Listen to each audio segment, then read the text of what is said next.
Welcome to Founders Future, a podcast powered by Closers.io, where we dive into the journeys of innovative entrepreneurs and explore the road ahead for them and their companies. I'm your host, Michelle Saeed, and in each episode, we uncover the stories behind impactful ventures, the challenges faced along the way, and the strategies driving their future growth. Today, we're thrilled to have Christian Bacasa, the founder of Bacasa Consulting, joining us with over 20 years of experience in sales, marketing, and revenue leadership.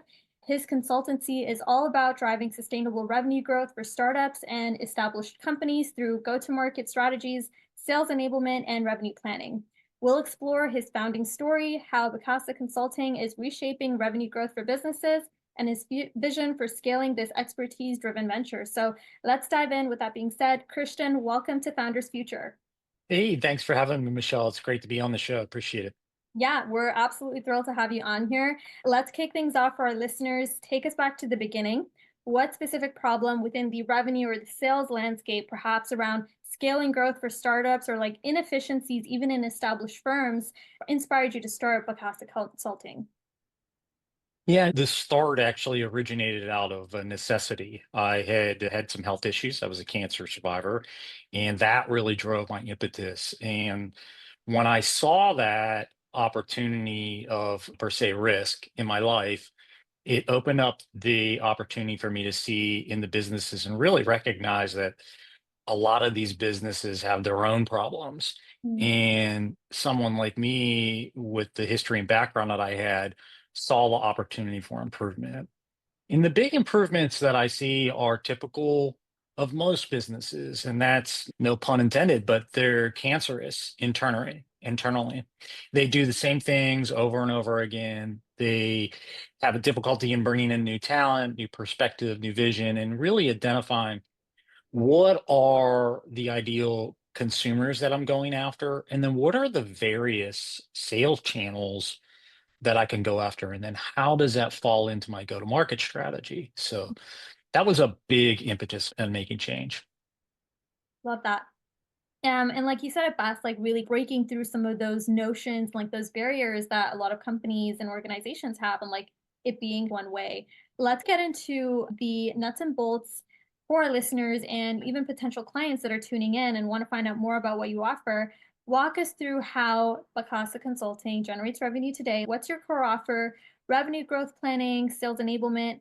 How do you structure what you do for your clients? What does that all look like? Yeah, it's a wide variety. It would be really nice if we could create buckets. And I think a lot of businesses do that. And so the way that I've bifurcated my business from others is by operating in an opportunity that's outside of that. So you think of a standardized business model, and a lot of times what they do is they say, hey, you have three or four options. One of them is my Goldilocks option, right? Everything kind of steers most of my traffic there. And then they go from there. So that to me is a short sale, more of a direct to consumer sale kind of scenario. My process has become much more of leveraging my network and the businesses within my network that I run into and find that truly have a need. And so I do that through a lot of networking, honestly. Mm. And the process around the networking is twofold. One, I get to meet amazing people and learn amazing things, and that's always intrinsic value for me. And then on top of that, I really get to understand what is difficult for them, what is, quote, keeping them up at night, where are they trying to drive the business, and what the a lot of times a leader, executive leader, or owner's vision is. Then I start to work backwards from there. So my agency is a full service agency. We really focus on optimization and driving that through the various styles of business that people run. So we support B2B businesses, direct to consumer businesses, et cetera. And the second way that we really become competitive and differentiated in our space is we offer a performance-based program. Mm. So we run our programs on a varying basis based on what they're looking to accomplish, what level or how many avenues they're looking to aim within in their go-to-market or consumer or sales methodologies.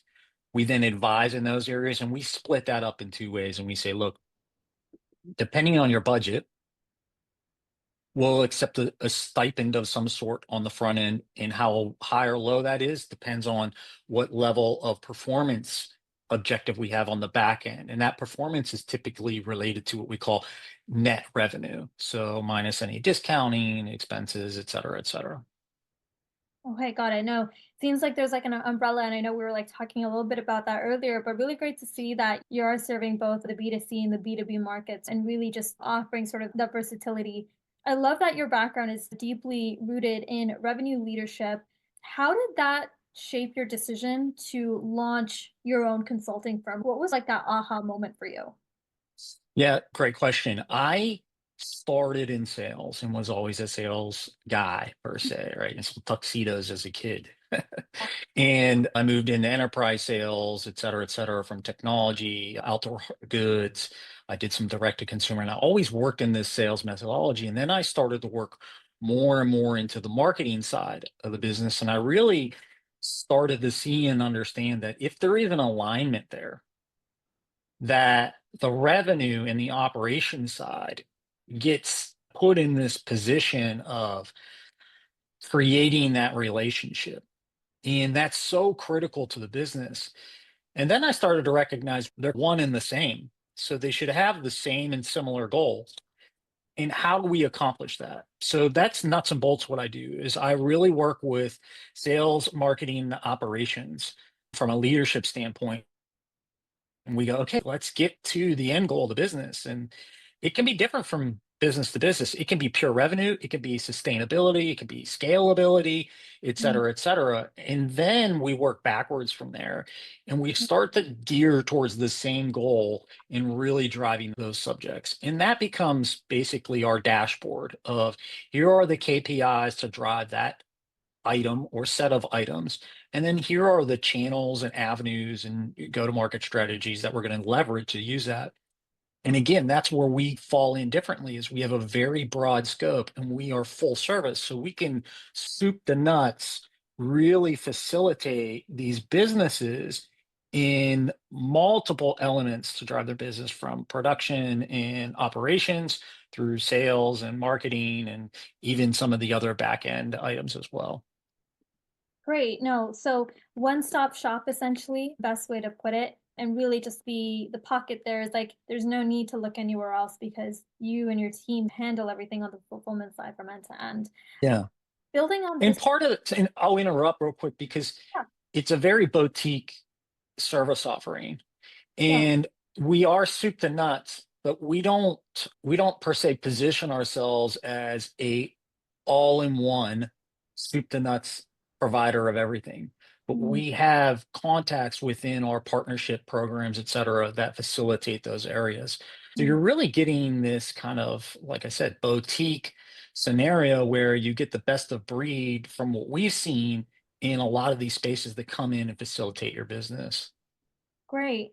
Now, building on this growth, like what has been the most effective acquisition strategy to get in front of customers and potential clients? Like whether it's LinkedIn, like your own network as well, from like some of your past experiences or like, referrals as well. What's been like the most effective for you to land Mhm. clients for consulting services? By far and away for me and my business, because it's really a B2B sale, is LinkedIn. We all know LinkedIn is growing rapidly. I actually have an equity agreement in Amplify AI now. So if you go to amplifyainow.com, it is a LinkedIn automation, sequencing, messaging, CRM. We have analytics for websites, et cetera. There's a bunch of toolkits available in that. And it's by far and the best productivity tool that I have. I can literally build out programs that are dialed into the individual ICPs that I have and then target those individual ICPs with different messaging, content, value adds, et cetera. And probably the best out of that, and this is, I wouldn't consider it a secret. Most people who've been in sales a long time know this, but my best offer is I want to meet with you and network with you. Mhm. And if organically it works out, we do business, fantastic. If not, hopefully we can think of each other down the road. And that's it, literally. And I can fill my calendar for a day very easily doing that with 30-minute meetings. and the productivity is through the roof. You meet a lot of amazing people. Everybody always knows somebody who needs something, and so we fall into those spaces quite well. Wonderful. Yeah, no, nothing more than just really humanizing that is that interaction, really just not thinking more about that the transaction, which is like that the end outcome as like a business owner, and that's the purpose of the meeting. But like, how can I really provide value and how can I start to nurture and set up the stage for a relationship, right? And Yeah, yeah. And what I would maybe put a highlight on is when you're working in LinkedIn, the most important aspect is getting a connection.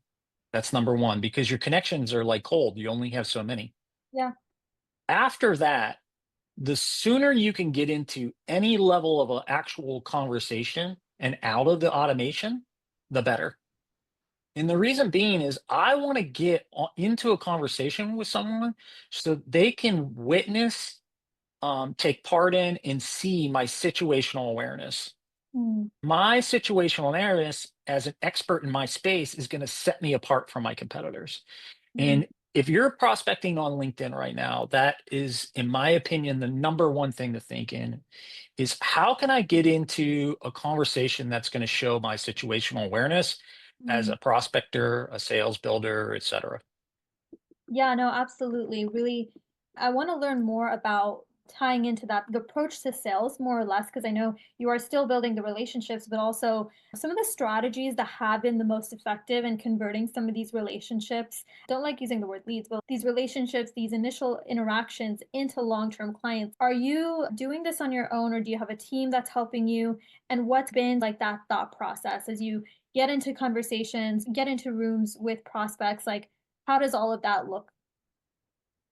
Yeah, for us, our sales volume is low because we don't need a lot of customers. We work more on a quality than a quantity standpoint. Our customers are very good that when we have them, they're usually longer term, more partnership related in that sense versus high volume, high term scenarios. I do have a team of prospecting experts that help me. They usually start out with identifying audiences, going out and targeting audiences for those conversations. And as soon as they start to have a meaningful conversation with them, they immediately start to push them into this networking program that I Mhm, have. That's where the majority of the conversation is. And I can tell you in a 30-minute call within 5, 10 minutes, I usually know if there's going to be business done there or not. If I feel business is potential for us, I'll lead it in that direction organically. If not, I usually just try to provide a value add. Hey, these are the things I do. Tell me more about what you do. Maybe I can make some introductions for you, et cetera. Oh, I know this person. Here, take these notes. When we're done, send me a synopsis and I'll get these people introduced to you. And I make introductions all day long. That's probably half of my daily routine is mhm, making introductions. mhm, From there, from a closing perspective, it becomes very organic. Typically on that call, we've identified something that's it's very valuable to them and they're mhm, concerned about it. And so we set up a secondary call where we get into that in detail. I usually bring a few team members onto the call. We talk about our expertise in those areas and how we would be able to benefit them by using us. We leave that call with the objective of okay, we now have a better understanding of your business. We're going to draw up our proposal. We're going to meet within the next 3 to 5 days. Within the next 3 to 5 days, based upon that meeting, if we have a plan that works within your confines and what you feel is of need, we'll come to agreement that we're going to do business together and we'll set our final cost and terms from there because we have that variable in the cost and terms. And then typically from there, there's nothing else to really do. It's like an understood conversation. We're very clear and open about it. It moves quite rapidly. There aren't hidden terms, et cetera. So it works really well. It's I learned this from a friend of mine who was in enterprise sales for a long time. And I was always looking to hard close at a young age. And he said, look, if you're closing business, you're not selling. mhm. Coffee is for closers. His was like, I don't even want coffee if that's the case. I have conversations with people, and by the time we get to where money is exchanged on the line and contracts are being signed, they're asking me, when is it coming? Because I've already solved their solution in their head or solved their problem, given them a solution in their head. Yeah, yeah. really just like focusing in on serving, and that's like very common now, consult Yeah, approaches rather than, okay, what's the end game and like how can I actually transact? right. No, really, Yeah, you think of it as like that people express themselves, especially in leadership. I'm a servant leadership. I use servant leadership. And then you ask them, what do you do all day? I got this report. I got that report. I made sure this. What did you do for your employees? yeah. What did you do for your customer today? Mm. That's really where we focus on. If we're doing something and providing something of value, there's really no question as to why they would either start doing business with us or continue.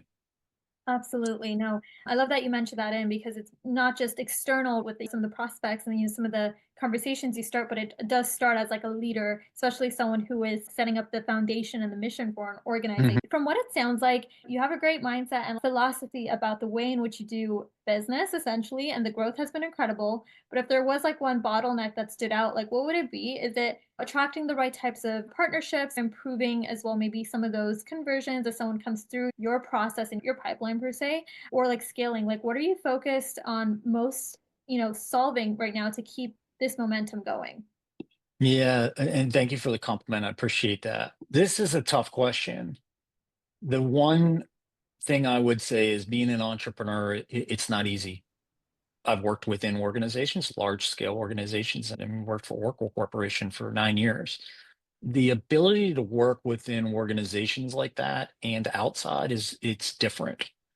My suggestion is define items that have a long tail revenue stream.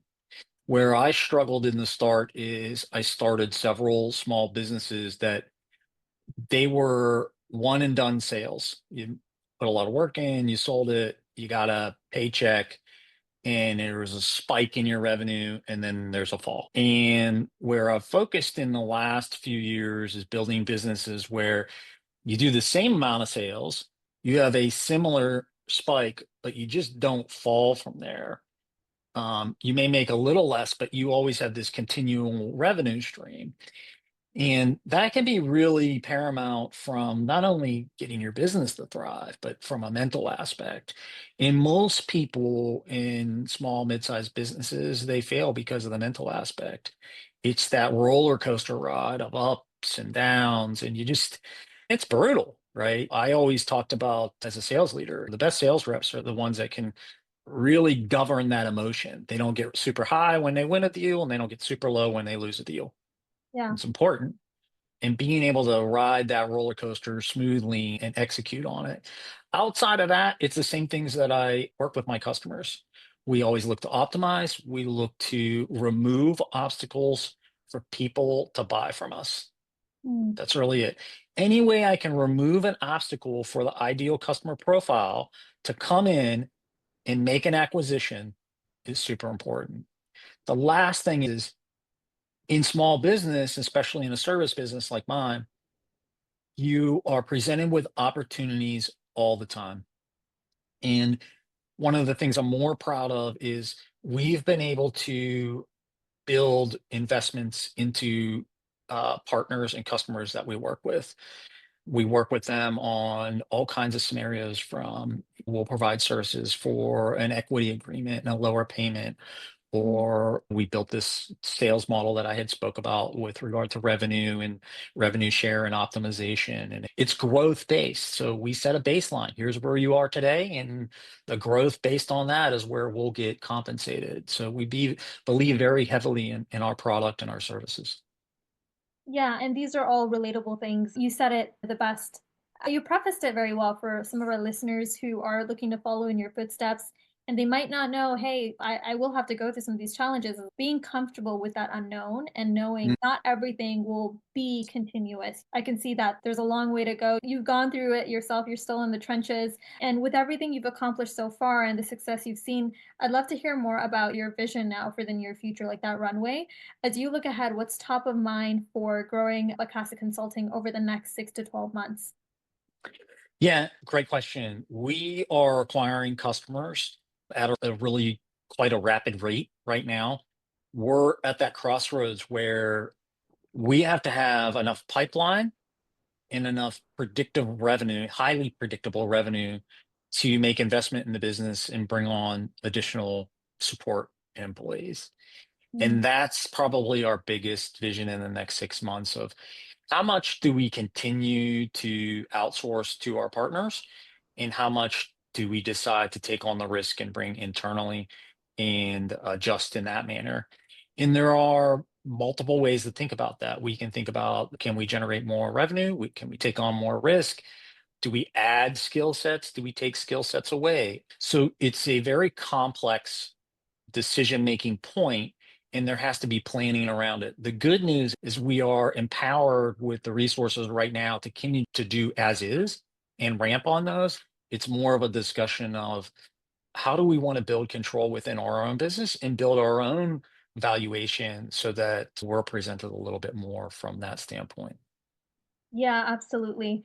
And it's good though that you're forecasting for that very early on, right? Because even if it's not something immediate, you're still identifying and being vulnerable with yourself about, hey, what does my organization need and do to prepare for the future once that time comes. So, something that's important for people to admit, but sometimes it doesn't happen. Yeah, it can be very tricky. And I relate it to, and most people who've been entrepreneurs have been this way of the early days, you're in that almost desperation mode. We'll take any customer, and we'll really work around for that. And now we're in that mode where we can be very selective on Mm. who we want to work with and why. And there are customers that we walk away from that we go, just from an expense standpoint, we feel we can do better elsewhere. It doesn't make sense for us. And that's empowering. It's empowering to you from a business ownership standpoint, but it's also empowering for you to leverage that standpoint as well in your sales strategy of, hey, we have a bottom line that we want to work on. And early on, that bottom line it's very adjustable. So it's been a great standpoint to go, and we're really looking forward to it. No, I think the road is clear and you know exactly where you're heading, and we're cheering you on the sidelines. We're excited to see where this takes you next. For the listeners and entrepreneurs and founders looking to follow in your footsteps, what's like the best piece of advice you've received about scaling a consulting business, perhaps from your years in revenue leadership or elsewhere? What would you recommend? First thing I would recommend is reach out to me on LinkedIn. It's Christian Bacasa. The last name is Bacasa. The first thing to do is build your network, reach out to me online. The second thing is really start to build out, I think, an offering that has multiple revenue streams within it. And then really start to think about how can I scale that and how does it solve the problem of my customer? Mm. And it's probably going to take a couple renditions. I think a lot of people really get sucked into, I got to do something so new and so unique. Mm. And that works. That can be fantastic, but it's not a necessity. Often the uniqueness, the independence as an organization, it's you as a person. The difficulty becomes is the scalability on that. So how can you develop your personality or your personal value adds into the business and translate it out that way so that you can scale that? That is a problem to really think about and solve on the front end.